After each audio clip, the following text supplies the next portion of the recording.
ಜೈ ಹಿಂದ್ ಎಲ್ಲ ನನ್ನ upcoming soldiers ಗಳಿಗೆ ಸಾಕಷ್ಟು ವಿದ್ಯಾರ್ಥಿಗಳು ಫೈನಲ್ ಮೆರಿಟ್ ಗಾಗಿ ಕಾಯ್ತಾ ಇದ್ರಿ.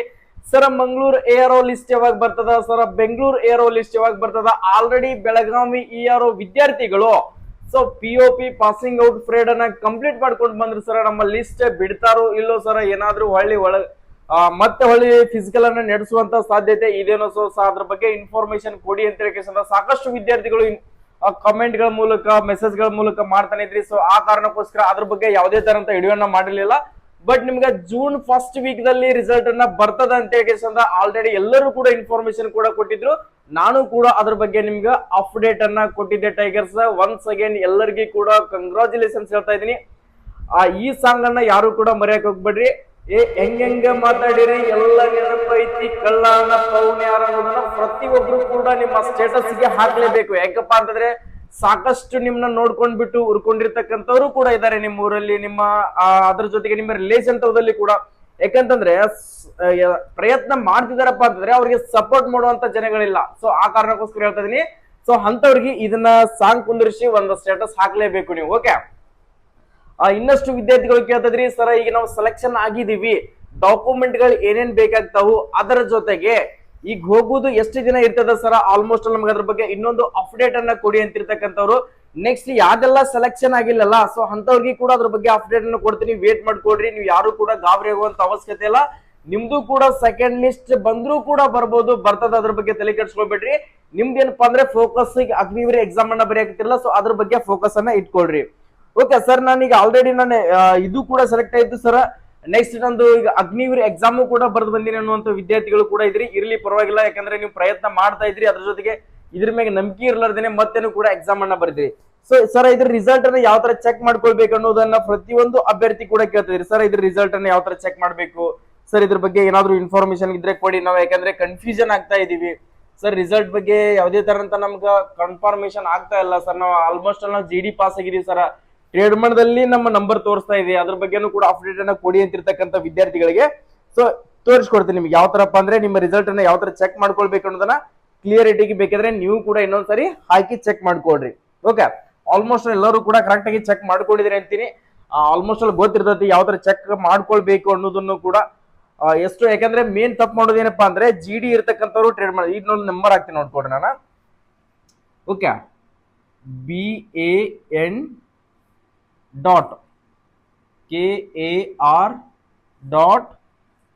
KAR.MAN. ಸೊ ಇಲ್ಲಿ ನೋಡ್ಕೊಡ್ರಿ MAN. Okay, AVGD 2025100086. ಸೊ ಈ ನಂಬರ್ ಇದೆ ಅಂತ ತಿಳ್ಕೊಡ್ರಿ. ಸೊ ಏನ್ ಮಾಡ್ತಾ ಇದೀರಪ್ಪ ಅಂದ್ರೆ ಈಗ ಆಲ್ರೆಡಿ ಇದು Mangaluru ARO result. Mangaluru ARO result ಅವ್ರು ಹೋಗಿಸಿಂದ ಬೆಂಗಳೂರು ಎಆರ್ಒ PDF ದಲ್ಲಿ ಚೆಕ್ ಮಾಡ್ಕೊಳ್ಳೋದು. ಸೊ ಬೆಂಗಳೂರು ಎಆರ್ಒ ಅಭ್ಯರ್ಥಿಗಳು ಬಂದ್ಬಿಟ್ಟು ಸೊ ಮಂಗಳೂರು ಎಆರ್ಒ ದಲ್ಲಿ ಚೆಕ್ ಮಾಡ್ಕೊಳ್ಳೋದು. ಇಲ್ಲಿ ನೋಡ್ಕೊಡ್ರಿ ಮಂಗಳೂರು ಎಆರ್ಒ ಮತ್ತು ಬೆಂಗಳೂರು ಎಆರ್ಒ ಅಭ್ಯರ್ಥಿಗಳಿಗೆ ಏನ್ ಡಿಫ್ರೆನ್ಸ್ ಇದೆ ಅನ್ನೋದನ್ನ. ಸೊ ಇಲ್ಲಿ ಬಂದ್ಬಿಟ್ಟು ಬೆಂಗಳೂರು ಎಆರ್ಒ ನೋಡ್ಕೊಡ್ರಿ, ಇಲ್ಲಿ ನೋಡ್ಕೊಡ್ರಿ BAN ಅಂತ ಇರ್ತಾರ, ಬೆಂಗಳೂರದವ್ರದ್ದು BN ಅಥವಾ BAN ಅಂತ ಇರುತ್ತೆ. ಸೊ ಚೆಕ್ ಮಾಡ್ಕೊಡ್ರಿ, ಈ ತರ ಇದಷ್ಟೇ ಡಿಫ್ರೆನ್ಸ್ ಇರ್ತದ.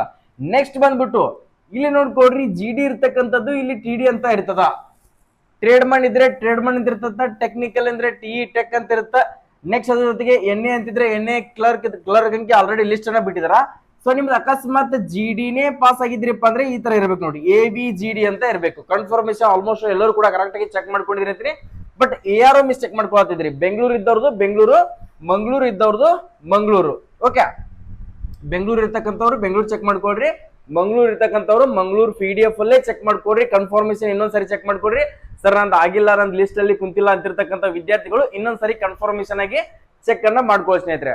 ನೆಕ್ಸ್ಟ್ ಸರ್ ಇದಕ್ಕೆ ನಾವು ಆಲ್ರೆಡಿ ಸೆಲೆಕ್ಷನ್ ಆಗಿದೀವಿ ಸರ, ಈಗ ನಾವು ಡಾಕ್ಯುಮೆಂಟ್ ಗಳನ್ನ ಏನ್ ತಗೊಂಡು ಹೋಗ್ಬೇಕಂತಿರ್ತಕ್ಕಂಥ ವಿದ್ಯಾರ್ಥಿಗಳು ನೋಡ್ಕೊಡ್ರಿ. ಡಾಕ್ಯುಮೆಂಟ್ ಗಳು ಬಂದ್ಬಿಟ್ಟು ನಿಮ್ಮ SSLC marks card version already ಯಾವೆಲ್ಲ ಸಬ್ಮಿಟ್ ಗಳನ್ನ ಮಾಡಿದ್ರಲ್ಲ, ಸಬ್ಮಿಟ್ ಮಾಡಾದ್ಬಿಟ್ಟು ಸರ್ ಇನ್ನು ಕೂಡ ನಾನು ಡಾಕ್ಯುಮೆಂಟ್ ಗಳನ್ನ ಕೊಡ್ಬೇಕನ್ನೋರು SLC ಮಾರ್ಕ್ಸ್ ಕಾರ್ಡು, ನೀವು ಅಡಿಷನಲ್ ಏನಾದ್ರು PUC ಕೊಡ್ತೀರಿ PUC marks card original, next original Aadhaar card, next original caste income certificate, original residential certificate, original domicile certificate, next ನಿಮ್ಮ ಪ್ಯಾನ್ ಕಾರ್ಡು, ನೆಕ್ಸ್ಟ್ ನಿಮ್ದು SBI ಬ್ಯಾಂಕು, ನಿಮ್ಮ ಪೇರೆಂಟ್ಸ್ ಜೊತೆಗೆ joint ಆಗಿರ್ತಕ್ಕಂಥ passbook, next ಅದರ ಜೊತೆಗೆ police verification, next character certificate, next school character certificate, next panchayati character certificate, ಅದರ ಜೊತೆಗೆ unmarried certificate. ಇಷ್ಟು ಡಾಕ್ಯುಮೆಂಟ್ ಗಳ ಜೊತೆಗೆ ನಿಮ್ಮ ಫ್ಯಾಮಿಲಿ ಫೋಟೋನು ಕೂಡ ಹಚ್ಚಿಬಿಟ್ಟು ಅದು ಕೂಡ ಒಂದು ಸರ್ಟಿಫಿಕೇಟ್ ಅನ್ನ ತೆಗಿಸ್ಬೇಕಾಗುತ್ತೆ. ನಿಮ್ಮ ಫ್ಯಾಮಿಲಿ ಎಷ್ಟಿದಿರಲ್ಲ, ನಿಮ್ಮ ಬ್ರದರ್, ಅದರ ಜೊತೆಗೆ ನಿಮ್ಮ ಬ್ರದರ್ ಅಣ್ಣ ತಮ್ಮ ಸಿಸ್ಟರ್ ಪಪ್ಪ ಮಮ್ಮಿ ಏನಿರ್ತಿರಲ್ಲ ಅವ್ರದ್ದೆಲ್ಲರದು ಕೂಡ ನಿಂತ್ಕೊಂಡ್ಬಿಟ್ಟು ಒಂದು ಫ್ಯಾಮಿಲಿ ಫೋಟೋನ ತೆಗಿಸ್ಬಿಟ್ಟು ಅದರ ನೇಮು, ಅವ್ರ ಏಜ್ ಎಷ್ಟು, ಅವ್ರ ಡೇಟ್ ಆಫ್ ಬರ್ತ್ ಎಷ್ಟು, ಪ್ರತಿ ಒಂದನ್ನು ಕೂಡ ಅದನ್ನ ಹಾಕ್ಬಿಟ್ಟು ಅದನ್ನು ಕೂಡ ನೀವು ಅಲ್ಲಿ ಕೊಡ್ಬೇಕಾಗತ್ತ.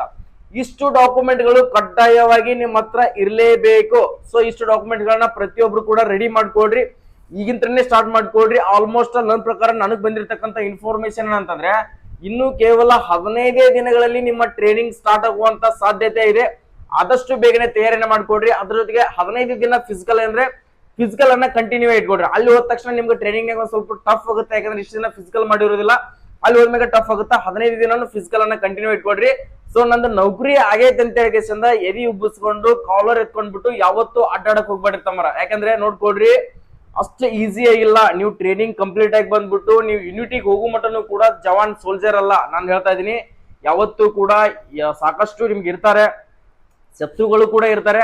ಸೊ ಸೇಫ್ ಆಗಿ ಅಡ್ಡಾಡ್ರಿ. ಬೈಕ್ ಆಗಿರ್ಲಿ, ಸೊ ಯಾವುದೇ ನಿಮ್ಮ ಫ್ಯಾಮಿಲಿ ಬ್ಯಾಕ್ ಗ್ರೌಂಡ್ ಅಲ್ಲಿ ಅಡ್ಡಾಡೋದಾಗಿತ್ತು, ಸೇಫ್ ಆಗಿ ಅಡ್ಡಾಡ್ರಿ. ಅದೇ ತರಂತ ಬೈಕ್ನಾಗ ಅಡ್ಡಾಡಕ್ ಹೋಗ್ಬೇಡ್ರಿ ನನ್ನ ಪ್ರಕಾರ. ಯಾಕಂದ್ರೆ ಬೈಕ್ನಾಗ ನೀವು ಆ ಜಾಬ್ ಆಗಿದೆ ಅನ್ನೋದೊಂದು ಖುಷಿಗೋಸ್ಕರ ರ್ಯಾಶ್ ಅಂತ ಹೊಡಿತಿರ್ತೀರಿ ಗಾಡಿ. ಏನೋ ಎಡವಟ್ಟು ನಮ್ಮ ಹಣೆ ಬರ ಸರಿ ಇಲ್ಲಪ್ಪ ಅಂತಂದ್ರೆ ಏನಾದ್ರೂ ಆಗುವಂತ ಸಾಧ್ಯತೆಗಳಿರ್ತಾವ. ಸೇಫ್ ಆಗಿ ಇರ್ರಿ. ಓಕೆ, ಇಷ್ಟು ಡಾಕ್ಯುಮೆಂಟ್ಸ್ ಗಳನ್ನ ರೆಡಿ ಮಾಡ್ಕೊಡ್ರಿ. ನೆಕ್ಸ್ಟ್ ಸರ್ ನಂದು ಆಲ್ರೆಡಿ ಸೆಲೆಕ್ಟ್ ಆಗಿಲ್ಲ ಸರ್, ನಾವು ಹೆಂಗ್ ಮಾಡ್ಬೇಕಂತಿರ್ತಕ್ಕಂಥವ್ರು ಸೆಕೆಂಡ್ ಮೆರಿಟ್ ಲಿಸ್ಟ್ ಅನ್ನ ಬರುವಂತ ಸಾಧ್ಯತೆ ಐತಿ. ಅಲ್ಲಿ ಮಟ್ಟ ವೇಟ್ ಮಾಡ್ಕೊಡ್ರಿ. ಬಟ್ ಅದ್ರ ಬಗ್ಗೆ ತಲೆ ಕೆಡ್ಸ್ಕೊಬೇಡ್ರಿ. ಸೆಕೆಂಡ್ ಮೆರಿಟ್ ಲಿಸ್ಟ್ ಬಂದ್ರೆ ಬರ್ಲಿ, ಬಿಟ್ರೆ ಬಿಡ್ಲಿ, ನೆಕ್ಸ್ಟ್ ಫೋಕಸ್ ಮಾಡ್ರಿ. ಏನ್ ಮಾಡ್ಬೇಕು, ನೆಕ್ಸ್ಟ್ ಎಕ್ಸಾಮ್ ಯಾವ್ದಿದೆ, ಸೊ ನೆಕ್ಸ್ಟ್ ಯಾವ ಅಪ್ಲಿಕೇಶನ್ ಹಾಕಿದ್ರಿ ಅದ್ರ ಬಗ್ಗೆ ಫೋಕಸ್ ಅನ್ನ ಮಾಡ್ಕೊಳ್ಳಿ ಸ್ನೇಹಿತರೆ. ಸೊ ಸುಮ್ಮನೆ ಇದ್ರ ಬಗ್ಗೆ ಟೈಮ್ ಅನ್ನ ವೇಸ್ಟ್ ಮಾಡ್ಕೊಳಕ್ ಹೋಗ್ಬೇಡ್ರಿ. ಓಕೆ, ಸೊ ಎಲ್ಲರಿಗೂ ಕೂಡ ಇನ್ನೊಂದ್ಸರಿ ಕಂಗ್ರಾಚುಲೇಷನ್ಸ್ ಹೇಳ್ತಾ ಇದೀನಿ. ಸೊ ಯಾರೆಲ್ಲ ಸೆಲೆಕ್ಟ್ ಆಗಿದಿಲ್ಲ, ಸೊ ಯಾರೆಲ್ಲ ನಾನು ಆಲ್ರೆಡಿ ಸೆಲೆಕ್ಟ್ ಆಗಿದ್ದೀನಿ ಸರ್, ಸೊ ನಂದು ಕೂಡ ಲಿಸ್ಟ್ ಅಲ್ಲಿ ಇರ್ತಿದೆ ಅಂತ ಕರು. ಸೊ ಇಂಡಿಯನ್ ಆರ್ಮಿ ಅಂತ ಹೇಳಿ ಪ್ರತಿಯೊಬ್ರು ಕೂಡ I am selected Indian army ಅಂತ ಹೇಳಿ ಪ್ರತಿಯೊಂದು ವಿದ್ಯಾರ್ಥಿ ಕೂಡ ಕಮೆಂಟ್ ಸೆಕ್ಷನ್ ದಲ್ಲಿ ಕಮೆಂಟ್ ಅನ್ನ ಹಾಕಿ. ಸೊ ನಮ್ಮ ವಿಡಿಯೋಗಳನ್ನ ನೋಡ್ತಿರ್ತಕ್ಕಂಥ ವಿದ್ಯಾರ್ಥಿಗಳಾಯ್ತು ನಮ್ಮ SI ಡಿಫೆನ್ಸ್ ಅಕಾಡೆಮಿಯಲ್ಲಿ, ಸೊ ನಾವು ಆಲ್ರೆಡಿ ಹೇಳ್ತಿರ್ಬಹುದು ಪ್ರತಿಯೊಂದು ಎಕ್ಸಾಮ್ ಮತ್ತು ಎಕ್ಸಾಮ್ ಪಾಸ್ ಆಗಿಬಿಟ್ಟು ಫಿಸಿಕಲ್ ಮತ್ತು ಮೆಡಿಕಲ್ ಯಾವೆಲ್ಲ ವಿದ್ಯಾರ್ಥಿಗಳು ಕ್ಲಿಯರ್ ಅನ್ನ ಮಾಡ್ಕೊಂಡಿದ್ರಲ್ಲ ನಮ್ಮ ಸಂಸ್ಥೆಯಲ್ಲಿ, ಎಲ್ಲರೂ ಕೂಡ ಫೈನಲ್ ಮೆರಿಟ್ ಲಿಸ್ಟ್ ನಲ್ಲಿ ಪಾಸ್ ಆಗಿದ್ದಾರೆ. ಸೊ ಯಾರು ಕೂಡ ಹೈಟ್ ನಲ್ಲಿ ಫೇಲ್ ಆಗಿರ್ತಕ್ಕಂಥವ್ರು, ಮೆಡಿಕಲ್ ನಲ್ಲಿ ಫೇಲ್ ಆಗಿರ್ತಕ್ಕಂಥ ವಿದ್ಯಾರ್ಥಿಗಳು ಮಾತ್ರ ಫೇಲ್ ಆಗಿದ್ದಾರೆ. ಸೊ ಫಿಟ್ ಆಗಿಬಿಟ್ಟು ಆಲ್ರೆಡಿ ಅವರು ಫೈನಲ್ ಮೆರಿಟ್ ಯಾರು ಕಾಯ್ತಾ ಇದ್ರಲ್ಲ, ಪ್ರತಿ ಒಂದು ವಿದ್ಯಾರ್ಥಿ ಕೂಡ ನಮ್ಮ ಸಂಸ್ಥೆ ಇರ್ತಕ್ಕಂಥವ್ರು ಎಲ್ಲರೂ ಕೂಡ, ಯಾಕಂದ್ರೆ ಫಸ್ಟ್ ಗ್ರೂಪ್ ಸೆಕೆಂಡ್ ಗ್ರೂಪ್ ಇದನ್ನ ಮಾತ್ರ ಹೊಡೆದಿದ್ರು, ಥರ್ಡ್ ಫೋರ್ತ್ ಹೊಡೆದಿರ್ತಕ್ಕಂಥ ವಿದ್ಯಾರ್ಥಿಗಳು ಬಹಳ ಅಂದ್ರೆ ಬಹಳ ಕಡಿಮೆ ಇತ್ತು. ಆಲ್ಮೋಸ್ಟ್ ಎಕ್ಸಾಮ್ ನಲ್ಲಿ ಸ್ಕೋರ್ ಕಡಿಮೆ ಮಾಡಿರ್ತಕ್ಕಂಥವ್ರು ಕೂಡ ಫಿಸಿಕಲ್ ನಲ್ಲಿ ಮಾಡ್ಕೊಂಡ್ಬಿಟ್ಟು ಆರಾಮ್ಸಾಗಿ ಸೆಲೆಕ್ಷನ್ ಆಗಿ ಸೊ ನೆಮ್ಮದಿಯಾಗಿದ್ದಾರೆ. ಸೊ ನಾನು ಕೂಡ ಅದೇ ಹೇಳ್ತಿರೋದು ನಿಮ್ಗೆ, ಎಫರ್ಟ್ ಹಾಕ್ರಿ, ಎಕ್ಸಾಮಿಗೆ ಕೂಡ ಎಫರ್ಟ್ ಹಾಕ್ರಿ. ಯಾಕಂದ್ರೆ ಎಕ್ಸಾಮಿಗೆ ನೀವು ಏನಾದ್ರು ಚೆನ್ನಾಗಿ ಎಫರ್ಟ್ ಹಾಕಿದ್ರಪ್ಪ ಅಂದ್ರೆ ಫಿಸಿಕಲ್ ನಲ್ಲಿ ಏನಾದ್ರು ಅಕಸ್ಮಾತ್ ಮಾರ್ಕ್ಸ್ ಗಳು ಕಡಿಮೆ ಬಂದವಪ್ಪ ಅಂತಂದ್ರೆ ಆರಾಮ್ಸಾಗಿ ನೀವು ಸೆಲೆಕ್ಷನ್ ಆಗುವಂತ ಸಾಧ್ಯತೆ ಇರ್ತದ. ಓಕೆ, ನೆಕ್ಸ್ಟ್, ಸೊ ಪ್ರತಿಯೊಂದು ನಿಮ್ಮ ಬ್ರದರ್ ಇದ್ರು, ಯಾರಾದ್ರೂ ನಿಮ್ ಸಿಸ್ಟರ್ ಇದ್ರಪ್ಪ ಅಂದ್ರೆ ತಯಾರಿಗಳನ್ನ ಮಾಡ್ತಾ ಇದ್ರು, ನೆಕ್ಸ್ಟ್ ರಿಕ್ರೂಟ್ಮೆಂಟ್ ಗೆ ರೆಡಿ ಆಗ್ತಾ ಇದ್ರಪ್ಪ ಅಂದ್ರೆ ನಮ್ಮ ಸಂಸ್ಥೆಯಲ್ಲಿ SI ಡಿಫೆನ್ಸ್ ಅಕಾಡೆಮಿಯಲ್ಲಿ ಜೂನ್ 10ನೇ ತಾರೀಕಿನಿಂದ ಇದೇ ಬ್ಯಾಚ್ ಜೂನ್ 15 ನಂತರ ಫಿಸಿಕಲ್ ಕೂಡ ಸ್ಟಾರ್ಟ್ ಆಗುತ್ತೆ. SSGD, CRPF, ಅಗ್ನಿವೀರ್ ಎಲ್ಲದಕ್ಕೂ ಕೂಡ ಕ್ಲಾಸಸ್ ಗಳನ್ನ ಸ್ಟಾರ್ಟ್ ಮಾಡ್ತಾ ಇದೀವಿ. ನೀವು ಬರ್ಬೇಕನ್ನುವಂತ ವಿದ್ಯಾರ್ಥಿಗಳು ನಮ್ಮ SI defence academy Bagalkot district ಸ್ಟೇಡಿಯಂದಲ್ಲಿ, ಸೊ ಅದ್ರ 400 ಮೀಟರ್ ಟ್ರ್ಯಾಕ್ ಕೂಡ ಇದೆ. TRL ಗೆ ಕೂಡ ತಯಾರಿಗಳನ್ನ ಮಾಡಿಸ್ತಾ ಇದೀವಿ. ಬರ್ಬೇಕನ್ನುವಂತವ್ರು ಯಾರಾದ್ರೂ ಇದ್ರೆ ಅವ್ರಿಗೆ ಕೂಡ ಈ ಇನ್ಫಾರ್ಮೇಶನ್ ಗಳನ್ನ ಶೇರ್ ಮಾಡ್ರಿ. ಸೊ ಎಲ್ಲರಿಗೂ ಕೂಡ ಆಲ್ ದಿ ಬೆಸ್ಟ್, ಕಂಗ್ರಾಚುಲೇಷನ್ಸ್ ಹೇಳ್ತಾ ಇದೀನಿ. ಚೆನ್ನಾಗಿ ಟ್ರೈನಿಂಗ್ ಗಳನ್ನ ಮಾಡ್ಕೊಡ್ರಿ. ಸೇಫ್ ಆಗಿ ಟ್ರೈನಿಂಗ್ ಮುಗಿಸೋ ಮೇಲೆ ನಿಮ್ಮ POP ಗೆ ಕೂಡ ನಾನು ಕೂಡ ಬಂದು ನಿಮಗೆ ವಿಸಿಟ್ ಕೊಡ್ತೀನಿ. ಜೈ ಹಿಂದ್, ಜೈ ಕರ್ನಾಟಕ. ಈ PDF ಅನ್ನ SI ಪ್ಯಾರಾಮೀಟರ್ ಕೆಳಗಡೆ ಡಿಸ್ಕ್ರಿಪ್ಷನ್ ಬಾಕ್ಸ್ ಅಲ್ಲಿ ಟೆಲಿಗ್ರಾಮ್ ಇರುತ್ತಲ್ಲ ಅಲ್ಲಿ ಲಿಂಕ್ ಅನ್ನ ಹಾಕಿರ್ತೀನಿ. ಆ ಟೆಲಿಗ್ರಾಮ್ ದಲ್ಲಿ ಕೂಡ ಈ PDF ಅನ್ನ ಹಾಕಿರ್ತೀನಿ. ಸೊ ಎಲ್ಲರೂ ಕೂಡ ಆಲ್ ದಿ ಬೆಸ್ಟ್, ಒಳ್ಳೇದಾಗ್ಲಿ. ಜೈ ಹಿಂದ್, ಜೈ ಕರ್ನಾಟಕ.